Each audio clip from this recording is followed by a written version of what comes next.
Hello students, today we are going to get through one of the important topic of literature, that is literary devices.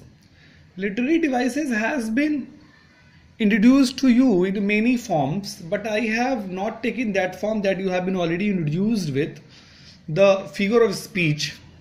It has another name, or we can say it is the other part of literary devices. Actually, figure of speech contracts the literary devices. Literary devices has the major width. Its horizon is indefinite. We have many literary devices, but the figure of speech is very contented. It is very compact. Literary devices are the major terms that has been introduced for the formation of writing. What is literary device? Let us come to definition. Actually, definition is not a part of our question. Definition means what? That how you are going to introduce a particular topic. What is literary devices? Literary devices are the sentence itself, the creation itself. When a writer is writing something, writer is writing some art, some piece of writing. It is only art of writing that beautifies writing skills. It only beautifies writing skills. Means different writers have different techniques of writing.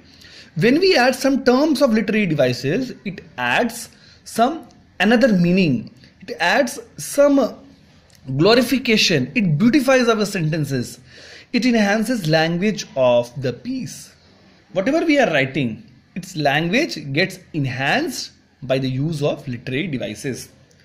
Let us take the example. We are taking the example like he worked very hard and succeeded very fast day by day in less time. It is a very long sentence and it does not glorify anything. He worked very hard and succeeded very fast. What does the sentence say? The sentence says that a person works very hard and succeeded in very less time, and very progressively he succeeded within no time. In another way, I am going to write it by not using this sentence. I am going to write it. He worked very hard and succeeded like the speed of light. The speed of light is very fast. In very few seconds, the light travels. Very few seconds. So, he did not take much time to succeed. He succeeded in leaps and bounds.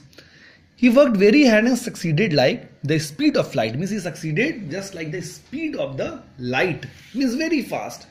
So the speed of light, like the speed of light, is termed as the literary device that I have used in this sentence. So literary devices add some glorification, beautification in a sentence whenever you are speaking. It standardizes your sentence. It upgrades your sentence. Rather than speaking a single, simple, silly language, boring language, like this I have written here, it is a very boring language to speak. But the groups of words that I have written here, like the speed of light, adds meaning to the particular sentence. You need not to explain more that what else have happened. So I have written in a very less words in comparison to the first word and in an impressive way also. If we talk about the kinds of literary devices, it has more than 100 kinds. But usually we are used to with 20 to 30 kinds that comes in examination from the point of view of the examination. I have noted down some like simile, metaphor, imagery, personification, epigraph, allusion, irony, hyperbole. These are some of the literary devices, but we will go through at least 20 literary devices in our video lecture that I will be telling you in the further classes. So today's topic was only to discuss about what is literary device and what are the kinds, what is the need of literary devices. It is very important from the point of view examination. In every examination it is being asked. Thank you.